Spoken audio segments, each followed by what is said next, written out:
Ditodong serius ya.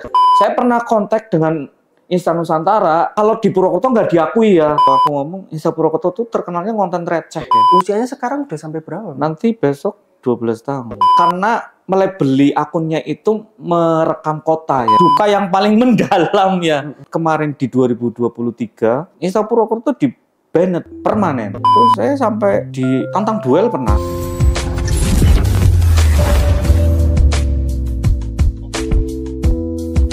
Halo Lur, pembaca Serayu News. Saat ini saya sedang bersama Yayan Dwiyana. Duyanto. Mas Yayan Dwiyanto. Jadi dia itu owner dari Insta Purwokerto. Kita langsung saja sama Mas Yayan. Gimana kabarnya Mas Yayan? Sehat? Alhamdulillah sehat. Dari mana aja nih Mas Yayan? Tadi sih habis ada undangannya. Kan nah, ya kita ketemu bareng ya. Ya jadi kita itu bakal bahas perjalanan Mas Yayan itu buat Insta Purwokerto. Kalau boleh tahu itu awal Mas Yayan itu buat media sosial Insta Purwokerto itu sejak kapan sih Mas? Langsung ditodong serius ya. Iya. Mungkin menceritakan dulu ya diri Mas Yayan itu siapa sih Mas Yayan? Sosok Mas Yayan itu seperti apa sih? Saya itu bukan siapa-siapa. Enggak, maksudnya ya bukan jurnalis juga, bukan apalagi bukan fotografer juga, bukan apa ya? Ya intinya kalau bahasanya mungkin kalau ya sekarang karena ngelola akun ya pegiat sosmed ya. Kenapa sampai kepikiran ke arah sana, Mas? Awalnya itu di tahun berapa sih, Mas? Iya, kalau sebenarnya kan kita dari mungkin adanya sosmed juga kan sebenarnya udah main ya.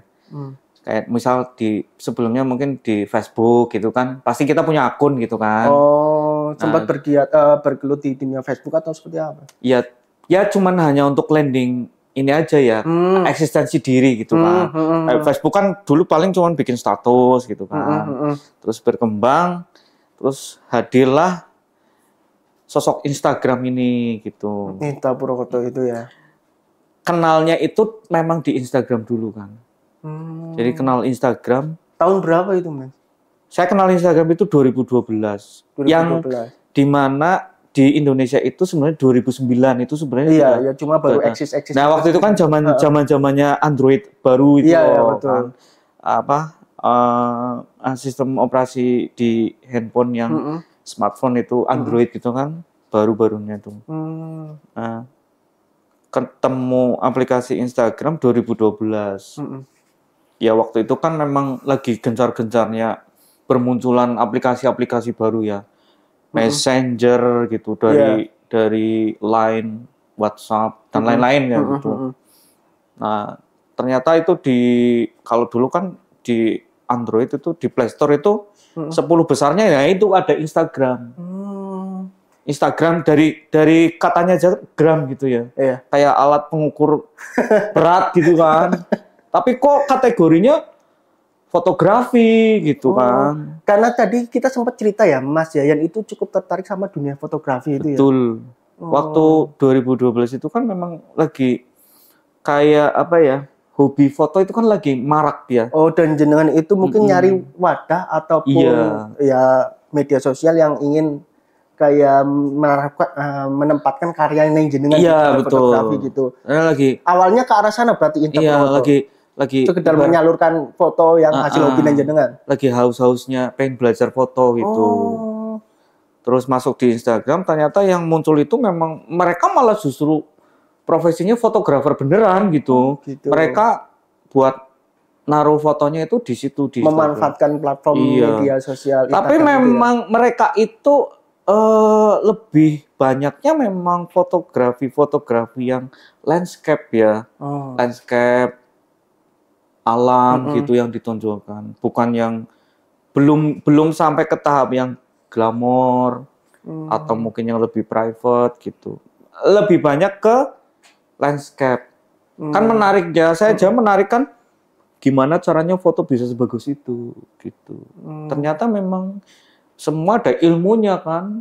Nah, karena saya kan orang yang otodidak ya, belajar foto itu otodidak. awalannya itu ya belum pernah belajar Iya, sama siapapun salah fotografi. belum. Bahkan gear pun saya nggak punya. Temen ada belajar shutter speed, bukaan, kayak gitu kan. Berarti awal pembentukan Insta Purwokerto itu memang ya untuk menyalurkan hobi jenengan di foto itu dan Iya. gak nyangka bakalan justru atau memang Ya. jenengan udah ngukur di situ, Mas. Alhamdulillah masih bertahan sampai sekarang. Sebentar lagi 12 tahun berarti kan. Saat ini kalau nggak salah followernya 200 berapa, Mas? 248. 200 48 48.000 ya. 284 maaf. 284.000. Itu sedikit kalau melihat usianya mah. Usianya sekarang udah sampai berapa? Nanti besok 12 tahun. Besoknya kapan? Januari tahun depan ya. Udah 12 tahun. 12 tahun. Itu suka dukanya apa, Mas? Banyak. Selama 12 tahun itu, Mas. Ya banyak, tapi yang nggak terlalu kayak jadi masalah besar sih enggak ya. Bosen nih ya. Ada pasti di titik bosen. Karena setelah tadinya kan di akun pribadi itu 2012 bikin akun pribadi, terus Insta Purwokerto itu baru di tahun 2013. Oh, Gitu. awalannya itu nguploadnya di akun pribadi, Iya. terus beralih ke Insta Purwokerto. Kenapa, Mas, bisa sampai? Nah, karena kayak dulu tuh kayak gini, gimana ya caranya biar bisa connect ke teman-teman gitu ya, yang sama-sama punya interest yang sama gitu, terutama di foto gitu ya. Kayak misal gini, simpelnya, misal kita punya kesukaan atau kita punya motor tertentu, kan pengennya berkoloni ya, berkomunitas gitu. Kayak misalkan punya motor X gitu kan, gimana caranya ketemu sama pengguna motor X juga gitu kan. Nah, sebenarnya ceritanya dari situ. Saya tuh pengen loh punya teman yang sama-sama nih, punya Instagram kayak gitu. Kayak mungkin kalau di Facebook dulu kan mungkin berteman gitu ya. Nah, pengennya kayak gitu, kayak nanti bisa nih ngumpul bareng terhubung gitu. Kayak gitu. Iya, bahas foto gitu. Tapi ternyata dulu itu kalau di Indonesia itu ada sekarang masih sebenarnya ada namanya itu komunitas Insta Nusantara. Saya pernah kontak dengan Insta Nusantara, saya dikasih syarat regional, kalau di Purwokerto nggak diakui ya, karena diakuinya adalah kabupaten. Jadi syaratnya saya harus ngumpulin 50 pengguna. Tahun 2013, saya nggak nemuin jumlah sebanyak itu. Paling 1-2 yang main Instagram. Itu juga masih, mohon maaf, yang masih selfie. Gitu. Bukan yang secara... hanya untuk kebutuhan pribadi aja. Iya, gitu jadinya... Tapi jenengan berarti saat itu udah ngukur dong. Bahwa ketika jenengan buat Insta Purwokerto ini lumayan nih. Nah, tadinya arahnya mau ke komunitas kayak gitu loh. Bukan untuk nyari cuan kayak gitu segala macam. Bukan, kayak lebih ke pengen lo kumpul-kumpul sesama pengguna Instagram gitu. Karena pada waktu awal Instagram itu juga mereka concernnya adalah membentuk komunitas. Jadi ceritanya itu karena sekarang sudah diambil alih Meta ya. Dulu itu ada sosok namanya si Kevin ini yang bikin aplikasi si Instagram ini. Si Kevin ini juga acuan dari pertama bikin Instagram ini buat mengembangkan sebuah komunitas gitu. Makanya dulu waktu Instagram belum diakuisisi Meta ini, mereka concernnya adalah bagaimana ngumpulin banyak orang. Makanya ada pergerakan namanya Instameet gitu. Jadi ngumpulin orang nih dalam satu event Instameet. Itu bukan acara yang resmi, bukan acara yang harus ngeluarin uang gitu. Itu cukup bikin pengumuman, ini mau diadain Instameet di sini kapan. Udah, mereka pada datang gitu. Di sana kegiatannya apa? Ya saling kenalan, saling follow-followan, saling tuker ya mungkin tips-tips gitu, cara motret. Nah, terutama motret pakai HP gitu. Mas, ini mungkin pertanyaan agak sensitif. Awalan pendapatan yang jenengan dari Instagram itu seperti kan teman-teman di rumah mungkin pada pengen tahu ya. Jadi aku masih ingat betul itu 2013 kan bikin ya Januari. Itu 1 tahun itu ya masih konten-konten. Kalau aku ngomong Insta Purwokerto tuh terkenalnya konten receh ya. Kayak konten receh. Begitu ada kelihatan Gunung Slamet gitu, foto, posting. Bahkan mungkin nggak seperti sekarang ya. Sekarang sudah banyak wisata, sudah banyak tempat-tempat umum, taman, public space gitu kan banyak. Dulu kan masih belum 2013. 1 tahun berjalan itu tuh masih konten-konten yang receh-receh kayak gitu kan. Malah justru dapat follower itu malah justru bukan di Purwokerto, di Banyumasnya. Dari Jakarta, dari kota-kota lain gitu. Orang-orang Purwokerto yang ngerantau di sana ya. Saya juga tadinya itu sama sekali nggak kepikiran itu nanti bakal bisa menghasilkan atau digandeng siapa pihak lain buat itu. Nggak nyangka ya awalnya seperti itu. Awal itu tahun kedua 2015. 2015 Insta Purwokerto itu 10.000 lah followers. Awalnya 10.000 followers. Itu ya sudah lumayan itu Mas tahun segitu. Iya, 2 tahun setelah Insta ya di Banyumas Purwokerto masih sudah mulai pada pakai Instagram gitu kan. Kalau dulu kan terkenalnya bagaimana bikin konten foto itu estetik bahasanya gitu ya. Nah, pergerakannya masih kayak gitu. Jadi ngasah ide bagaimana fotonya estetik. Nah, di tahun kedua itu alhamdulillah itu pertama dan langsung dikontak sama brand besar. Ini sebut aja nggak apa-apa ya? Sebut aja nggak apa-apa sih kayaknya. Nggak apa-apa, sebut ya. Apa itu Mas? Dulu dikontak sama brand besar? Saya 2015 itu saya dikontak Indofood. Oh, Indofood? Iya. Kok bisa sampai ke Indofood, Mas? Maksudnya kan konten jenengan tadi sempat bilang kontenan wisata apa segala macam. Iya, mungkin karena melihat ini ya cakupan wilayah kayak. Karena ya Insta Purwokerto itu karena melebeli akunnya itu merekam kota ya. Purwokerto kan di bawah gitu. Makanya saya namanya Insta Purwokerto karena ya mau mengemas Purwokerto secara instan gitu di platform Instagram. Saya dikontak Indofood buat campaign produk baru mereka. Apa itu jenis produk apa? Wedang bajigur. Ada di supermarket. Cuman mungkin nggak terlalu ini ya. Enak sebenarnya enak. Wedang bajigur itu kemasan murah lagi harganya itu. malah promo produk dari Indofood ya. Ya karena itu dikontak. Kalau boleh tahu berapa itu Mas sampai berapa aman. itu? Saya cuman dikasih tugas gini. Karena itu produk baru, mereka butuh exposure. Butuh buat munculin nih di pasar terutama di kalangan anak muda. Karena mereka mikirnya gini. Zaman 2015 kan masih ramai ya angkringan gitu kan. Mereka nyasarnya ke situ. Angkringan udah pasti bakal didominasi oleh anak muda. Kuliah gitu kan. Nah, mereka mungkin risetnya sampai situ. Jadi saya cuma dikasih tugas ngumpulin 50 orang. Ngumpulin 50 orang. Mereka konsepnya lomba foto produk itu, wedang bajigur. Lomba foto, mereka fasilitasi semuanya. Kebetulan karena saya milihnya tempat wisata, jadi saya semua peserta itu ditanggung. Venue-nya. Iya, venue-nya. Itu dari tiketing, konsumsi itu ditanggung sama mereka pihak Indofood, gitu. Terus di konsep saya sendiri loh Mas. Kayak itu waktu itu belum punya tim berarti ya? Belum. Ibaratnya itu harusnya mungkin dikerjakan IO lah gitu ya. Tapi saya sendiri. Saya jalan sendiri. Karena belum ada yang bantu, kayak bantu juga nanti hitung-hitungnya gimana ya, masih bingung juga. Nah waktu itu saya masih ingat betul, saya waktu ditanya ini selain dari operasional itu, mereka nanya rate-nya buat Insta gitu ya, buat Insta Purwokerto berapa? Bingung ya. Karena waktu itu belum. Iya, pertama kali. Baru pertama itu dan sampai tiba-tiba langsung datang brand besar ya. Brand besar. Waktu itu karena saya masih kerja juga ya, kayak duh berapa ya follower 10.000. Saya nyemplong 1 juta, langsung diiyain. Oke Mas, siap. 1 juta. Saya dibayar 1 juta di luar operasionalnya buat create acara itu. Gitu. Dan targetnya 50, saya nggak tercapai. Cuman tercapai 30 orang. Ngumpulin. Tapi dari pihak sana nggak masalah ya. Nggak masalah.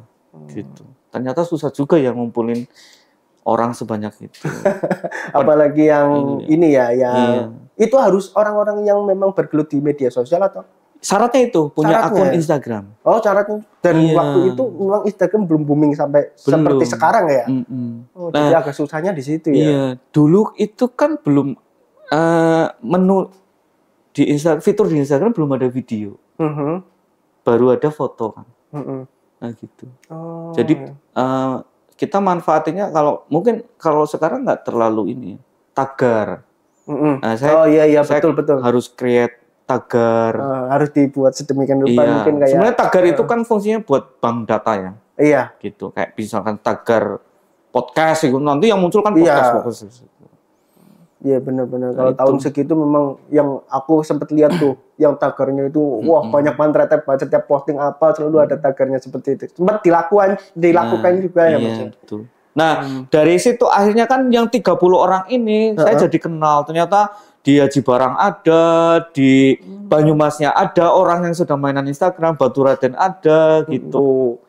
Lah, dari yang tadinya itu memang event lomba yang disponsori oleh produk, saya jadinya keterusan. Jadinya bikinlah Instamit Purwokerto itu.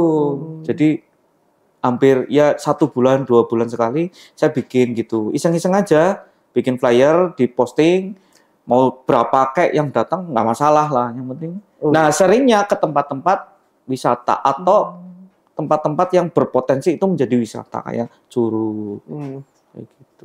Kalau sebelumnya itu kan Mas Yayan itu kalau nggak salah kerja di perbankan ya Mas ya? Ya. Sebagai apa Mas dulu di perbankan? Marketing. Nah setelah muncul Insta Purwokerto itu, terus jenengan langsung kepikiran untuk keluar dari perusahaan perbankan itu dan fokus di dunia media sosial atau seperti apa Mas? Iya. Kenapa Mas?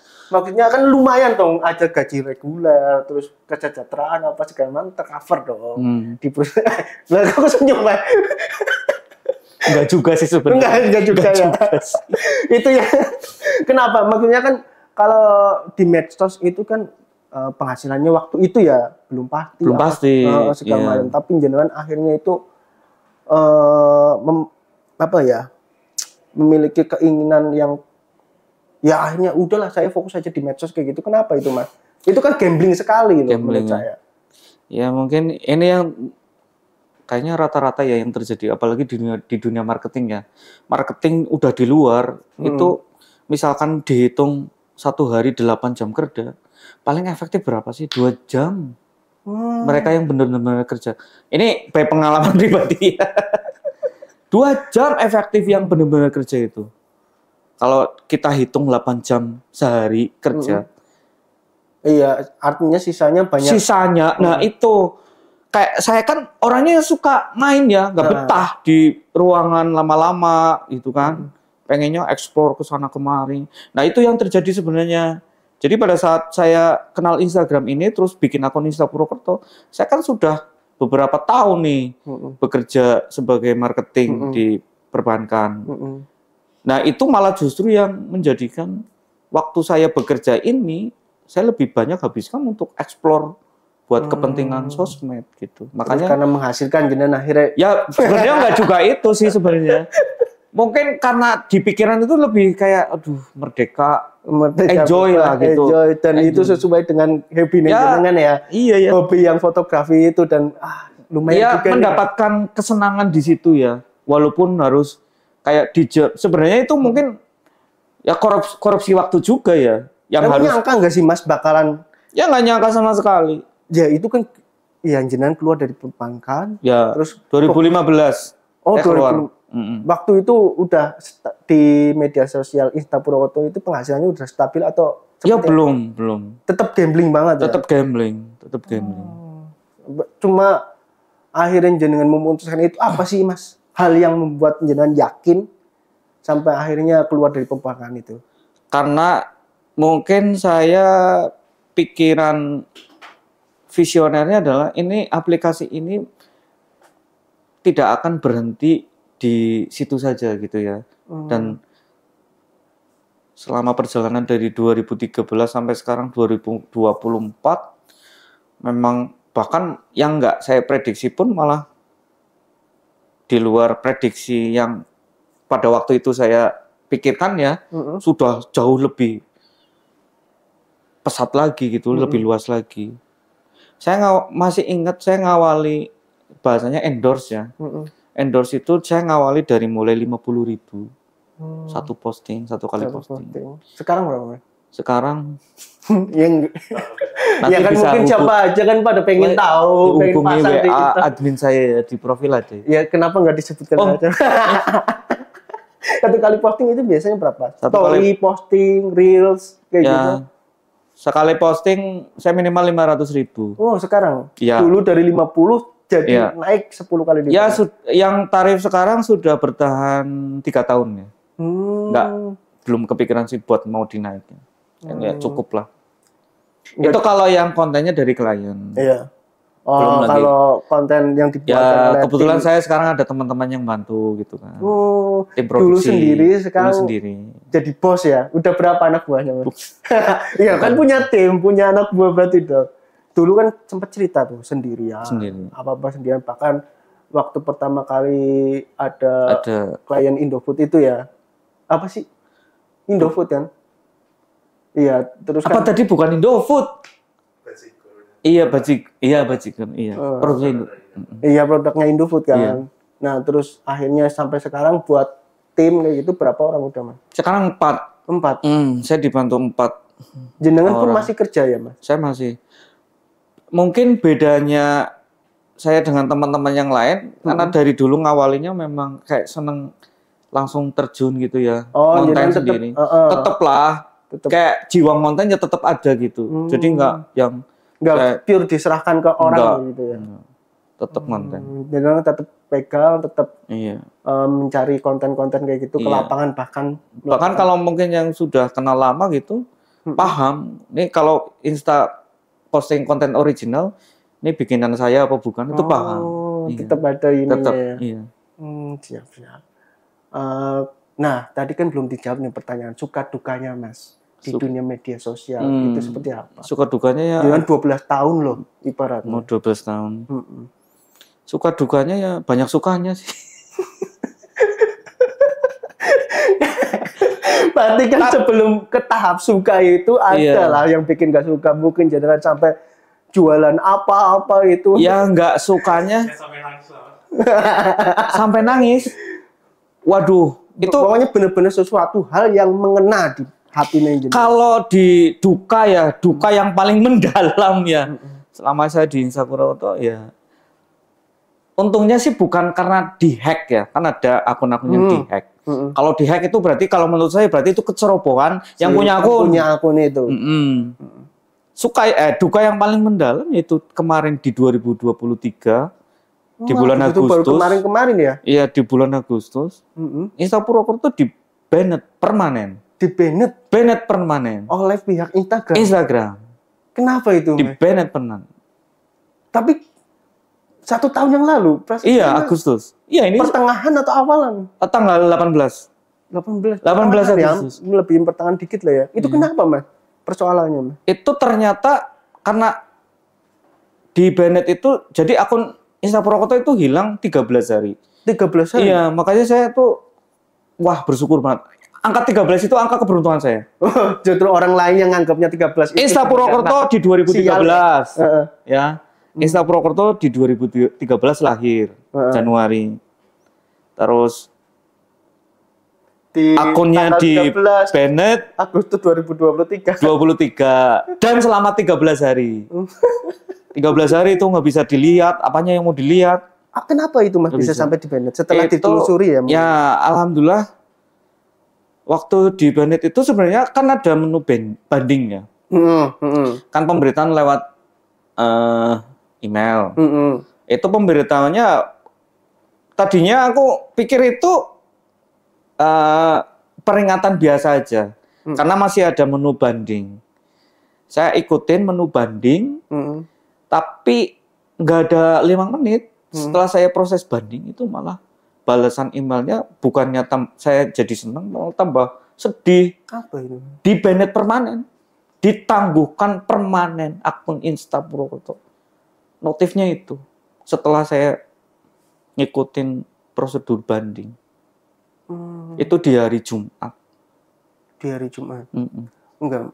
dari pihak Instagram itu menyatakan seperti apa? Maksudnya ketika sudah di banned permanen kan saya nggak bisa buka Instagramnya. Itu akun di search juga udah nggak ada. Tidak ada yang tersisa.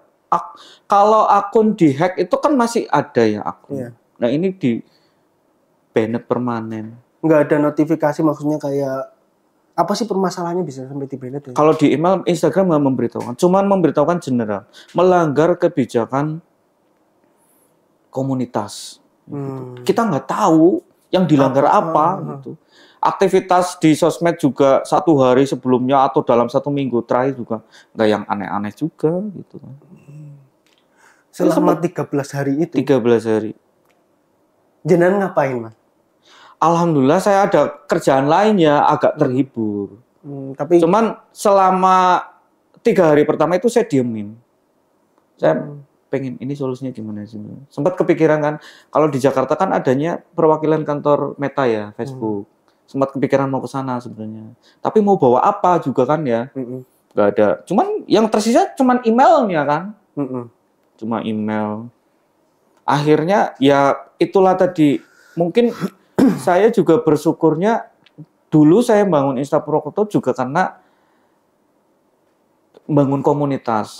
Dari sepanjang perjalanan itu saya kan kenal dengan bukan influencer ya, tapi kayak pegiat Instagram gitu yang ada di Bali, ada di Jakarta, ada di Bandung gitu ya. Yang mereka merasa memiliki Instagram ya, saya tumbuh bersama Instagram ya karena ini tadi komunitas. Jadi saya bisa kenal teman-teman di kota-kota lain kayak gitu. Saya sharing dengan teman saya di Jakarta. Beliau juga karena punya kedekatan dengan Instagram. Dulu pada saat sebelum dia akuisisi Meta gitu ya. Masih keep in touch dengan orang-orang Instagram pada zaman. Oh, berarti sempat dibantu atau seperti apa? Iya, saya diarahin. Saya diarahin sampai pada akhirnya saya cuman bermodal dikasih alamat dari teman saya ini yang di Jakarta ini. Alamat email atau alamat email orang Meta. Emailnya pun pribadi. Email Meta. Oh, email Meta. Saya cuma dikasih clue, coba email ini orang, kamu ceritain kronologinya gimana. Terus alasannya karena di Instagram cuma bunyinya melanggar kebijakan komunitas. Nah, tanyain juga di situ. Terus sampaikan tidak merasa melanggarnya itu kenapa gitu. Saya cuma dikasih kesempatan itu doang. Dikasih alamat email itu. Saya harus memperkenalkan diri. Terus saya ceritakin ya kayak curhat lah ya. Kronologinya. Iya, curhat. Nah, Mas, selama 13 hari itu jenengan sempat ada kepikiran enggak, aduh, kalau sudah ditutup di banned permanen kayak gitu, jenengan bakal ngelakuin apa? Mau seperti apa? Sedangkan selama ini kan yang dari cerita kita tadi itu jenengan tergantung bener nih sampai Insta Purwokerto itu. Iya. Ya karena ibaratnya kayak anak ya. 10 tahun. Lah jenengan 10 tahun, itu 11 tahun. Iya. Ya aku bisa bayangin ya perasaannya. Cuma sempat kepikiran enggak jenengan bakal melakukan apa setelah itu ketika benar-benar di banned secara permanen? Iya, terakhir ya paling kayak udah kepikiran, udah ikhlas gitu. Ikhlas. Kepikirannya malah langsung nggak ada Insta, saya mau ngapain ya? Gitu. Tapi yang masih berhubungan dengan multimedia. Tapi karena ya untungnya kan saya ada pekerjaan yang nggak melulu di sosmed ya. Kayak saya bisa jadi vendor dokumentasi. Cuma kan tetap aja ibaratnya itu sebuah. Ya, saya kehilangan akun yang sudah saya besarkan 10 tahun lebih gitu. Tapi ya sudah seperti anak sendiri. Iya, itu tapi udah ya 1 minggu pertama itu udahlah ikhlas kalau nggak balik juga. Karena ketika saya sudah email itu lama nggak dibalas. Email kan kita nggak tahu ya. Iya, betul. Udah dibaca apa belum? Iya, udah di-read atau belum? Iya, udah. Tapi di hari ke-13 itu di hari ke-11 juta. Di hari ke-11 orangnya balas. Orangnya balas singkat, padat, jelas. Oke, nanti saya periksa. Berharap apa? Dapat jawaban itu udah panjang lebar, cuma dibalas 1 kalimat. Oke, nanti saya periksa. Jadi di situ bukannya optimis tapi tambah pesimis ya. Tambah deg-degan. Cuman leganya, oh iya ini orang yang balas bukan robot. Oh iya betul. Bukan customer service. Betul. Gitu. Kata-katanya juga. Iya. Dan nggak berharap juga. Jawabannya kayak gitu. Terus saya mau balas apa lagi gitu kan. Tadinya pengen balas tuh udah ngetik tapi kepikir dihapus lagi. Iya. Udah tipping dihapus lagi. Iya, maksudnya nggak sopan lah gitu. Udah ikhlas. Nah di hari ke-13-nya itu ternyata. Dan orangnya nggak balas apapun. Nggak ada notifikasi apapun, tiba-tiba langsung bisa login lagi. Oh, notifikasi ada. Ada. Email itu. Apa? Emailnya bilangnya gini, itu kan sistem ya, bahasa sistem. Tapi itu kayak bahasa Robot personal. ini. Mohon maaf atas ketidaknyamanannya ya. Ternyata kami salah.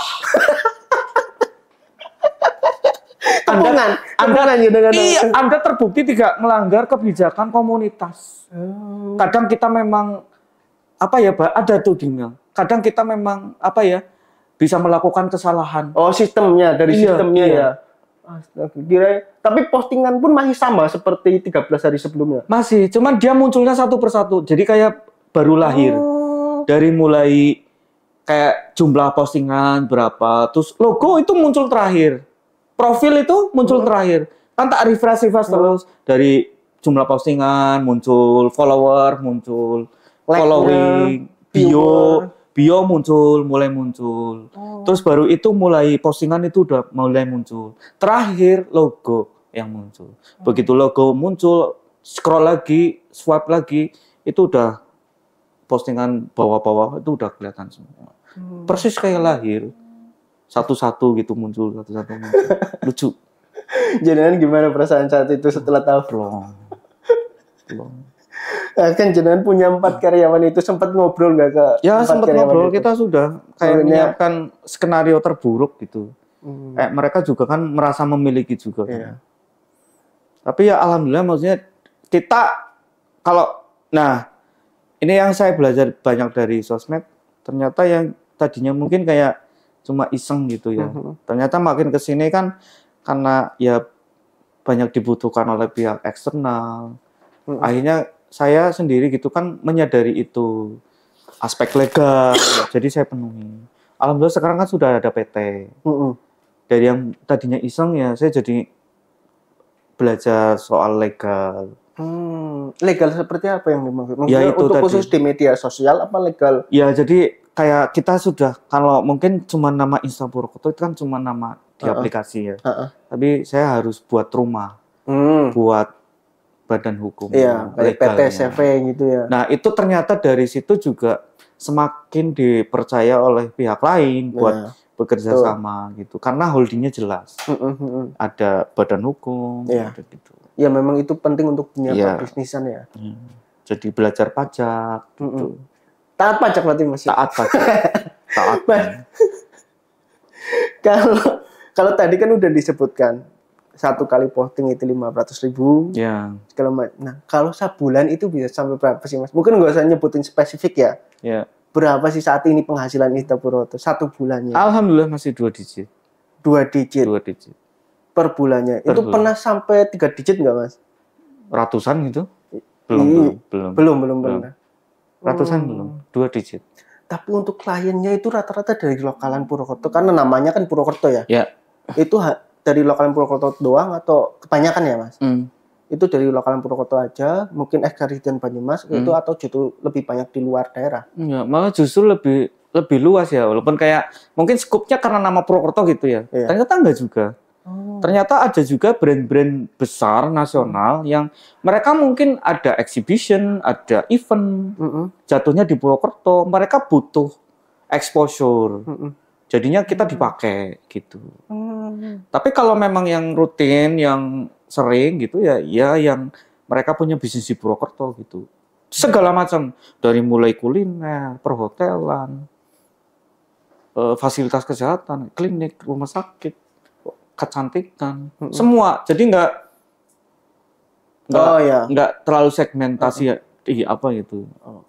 Mas, mungkin teman-teman di rumah itu kan pengen tahu, sebenarnya itu membuat medsos biar sampai sebesar kayak Insta Purwokerto itu tipnya seperti apa sih Mas? Satu kata, Apa itu? Konsisten. Konsisten dalam hal apa, Mas? Maksudnya? Dalam produksi konten, aktif di sosmednya. Artinya konsisten setiap hari upload atau seperti apa, Mas? Kalau saya membuat standar untuk saya pribadi, 1 hari minimal 1. 1 hari minimal 1. Itu konsisten aja, Mas? Iya. Konsisten. Nggak kayak mungkin apa gitu, ada triki-triki khususnya atau apa? Ada gimmick juga perlu. Oh, gimmick perlu. Gimmick perlu. Gimmick yang seperti apa itu? Gimmick sekarang kan, nah perkembangan sekarang kan ya sangat ini banget. Sosmed tuh ada TikTok malah gitu kan. Gimmick ya kita cuman kombinasi aja sebenarnya sih. Kalau aku sih menurutku kombinasi yang lagi tren apa? Tren musik. Gitu, iya.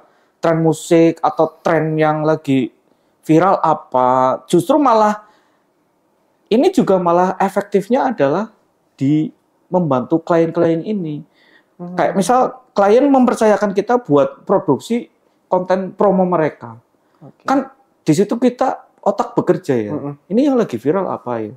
Kayak tren yang sekarang kayak contoh jangan ya Dek ya gitu kan. Yang kayak gitu iya. Nah, kita kan sebenarnya kalau dihubungkan sama akun nggak nyambung ya. Tapi kebutuhan masyarakat, kebutuhan netizen lagi tertuju di situ kan. Mereka pay attention-nya. Ya? Nah, iya.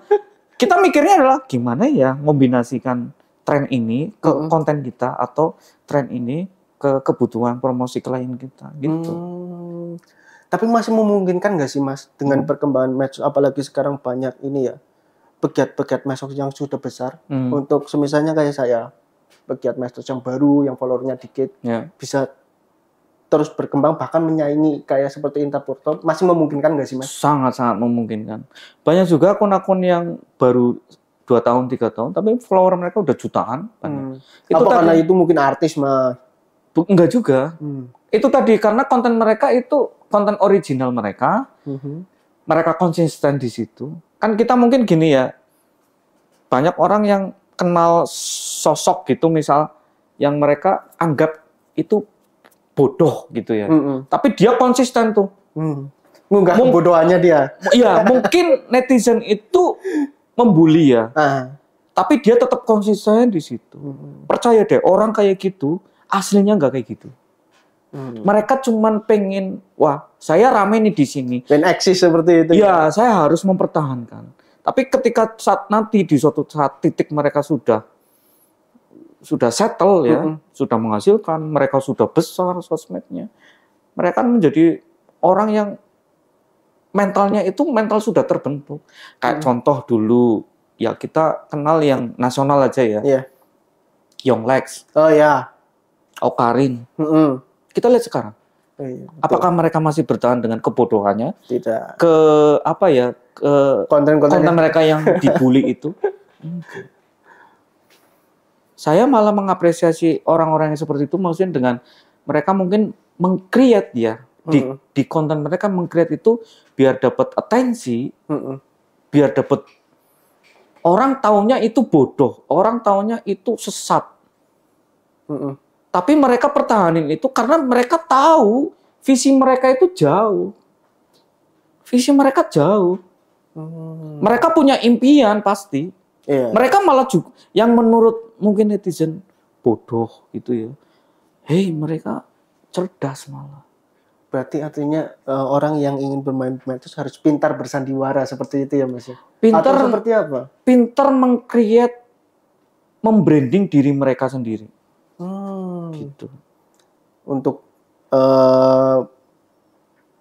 gampang dikenal cepat ini ya juga harus bisa ini dong, Mas. Iya. Kembali lagi siap mental enggak? Gitu. Nek jenengan ngomong-ngomong kudu urat kayane putus. Tapi kadang berarti orang-orang yang isin-isin malu-malu kayak gitu nggak ini ya, Mas? Susah ya untuk berhasil di dunia media sosial. Kalau yang kayak gitu ya nggak usah mainan sosmed. Cukup sosmed itu tadi. Kamu main sosmed tujuannya apa itu? Kalau buat kayak cuma naruh foto, naruh daily activity-mu, nggak berharap lebih gitu. Ya udah cukup di situ aja. Kayak gitu. Tapi kalau pengen dirimu pengen nge-branding diri gitu. Kamu mau create sebagai orang yang seperti apa di sosmed dan punya visi apa ke depannya, silakan aja. Nah, Mas, kalau ada yang pernah bilang itu netizen itu maha benar. Ah, benar. Nah, untuk menyikapi netizen yang seperti itu, apa sih yang biasanya harus dilakukan oleh teman-teman pegiat medsos kayak gitu? Jangan dihindari. Jangan dihindari. Justru jangan dihindari. Jangan dihindari. Kan ada beberapa konten kreator itu yang suka ngeblok atau mungkin nge-silent atau apa gitu. Nggak perlu. Nggak perlu. Kalau menurutku nggak perlu. Ketika mereka komen sepedes apapun, membuli apapun, ya udah cukup dibaca aja. Gitu. Cuma kan kadang-kadang kalau Gen Z itu mental health ya, itu sempat terganggu loh, Mas. Ya.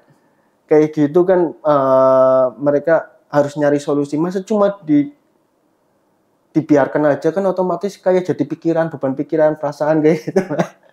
Mungkin mentalnya nggak sekuat jenengan, Mas Yayan. Ya mungkin ya karena perjalanan waktu ya. Dulu yang paling parah itu saya sampai ditantang duel pernah. Saya temuin. Persoalan konten yang mana itu? Tahun 2016. Dulu itu ada kayak tren di sosmed itu namanya Pegasus Gang. Pegasus Gang? Akunnya sudah di-ban.